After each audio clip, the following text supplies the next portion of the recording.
Bitcoin was falling Tuesday amid the ongoing crisis between Russia and Ukraine that analysts said could push the world's most traded cryptocurrency below $30,000. Russian President Vladimir Putin ordered troops into separatist-held parts of eastern Ukraine in what the Kremlin called a peacekeeping mission, CNN reported, just hours after he signed decrees recognizing the independence of the Moscow-backed regions. Extended President's Day sale unlocked 2 years of financial wisdom for less than $3 per week. Bitcoin was down slightly to $37,452 at last check Tuesday, having dropped to a more than 2-week low of $36,350. Ethereum was off nearly 1% to $2,582, and Dogecoin was down 2.5% to $0.183102. Stocks were also falling Tuesday, with the Dow Jones Industrial Average down 100 points to 33,914 in pre-market trading. The Ukraine crisis, compounded by rising interest rates and crypto regulations in the U.S., may create a perfect storm driving the Bitcoin to test the $30,000 level, said Winston Ma, managing partner of CloudTree Ventures, author of The Digital War: How China's Tech Power Shapes the Future of AI, Blockchain and Cyberspace. Ma said the Ukraine conflict has created more uncertainty to the crypto market, on top of imminent rate hikes from the Fed Reserve, further testing the long-held notion that Bitcoin could serve as an asset to hold during economic or geopolitical chaos.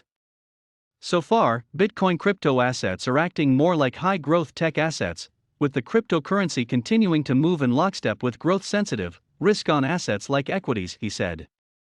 The decline of crypto was commented on social networks by alarmist posts from users. "That's the problem of being a trader," one user posted. Another imagined a conversation between a father and his son. Father who invested in Bitcoin tells the son he lost their house. Ma said that it is possible that the increased institutional participation of crypto trading since 2020 has made the crypto assets more sensitive to risk-off/risk-on trends in traditional markets. The Russia-Ukraine crisis is affecting all risk markets at the moment, not just Bitcoin, Nicholas Cawley, strategist at DailyFX said. The news flow from the region is seemingly biased from both sides, while the constant swings in good news/bad news make it difficult to value and trade the market at the current time.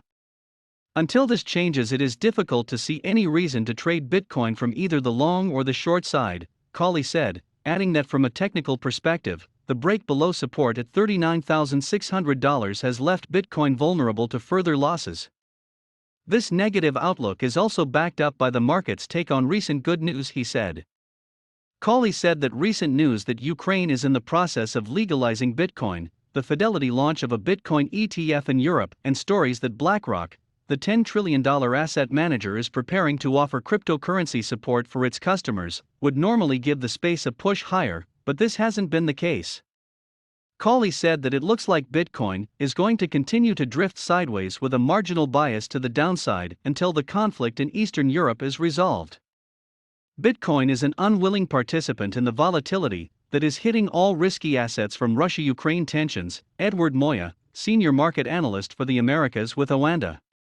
Bitcoin's roller coaster ride won't end anytime soon, but it could get ugly if Wall Street sees a major sell-off if investors begin to expect a prolonged military conflict. Bitcoin could be the victim of a scramble for cash, Moya said, but once that panic selling passes, long-term bets would quickly return. Moya added that hodlers may be tested shortly, using the term for crypto investors who hold their positions regardless of price.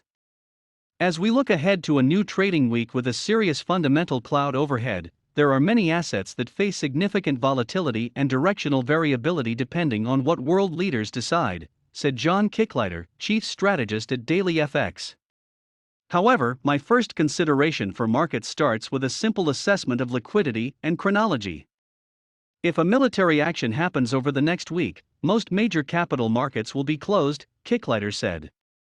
There will be a little FX liquidity, but not truly accessible in the scale to offload risk, he said. There is one popular asset type, however, that is famous for its weekend trade: cryptocurrency. While some would consider this newer asset class an alternative to fiat and thereby a safe haven, Kicklighter said, the practicality now, is that there is a disproportionate interest from typical investors who would respond by attempting to offset risk on their broader portfolio by either unwinding or taking a short to hedge the market's positive correlation to equities lately. Although there are a number of more speculative coins out there, he said, my focus is on the most popular and structurally integrated, Bitcoin. The 39,500 figure is first-level support heading into this week, but 32,500 looks more like the point of no return, Kicklighter said. Alex Lemberg, CEO of Nimbus Platform, said Ukraine isn't pushing anything, except maybe its border from being crossed at the moment. The current state of the market has already done quite a job at pricing in the current turmoil coming from that region, he said. This should level off around these levels regardless of what happens going forward in the near term. Lemberg said that there is way too much capital earmarked to flow into the markets from institutions, and the current sell-off in the debt markets will only apply more pressure. This capital won't continue to stay sidelined much longer, and certainly not due to Russia and Ukraine conflict, he said. Last week, crypto analyst Benjamin Cowan warned that Bitcoin could drop to lower levels as the markets head into a quantitative tightening and a potential raise in interest rates in March.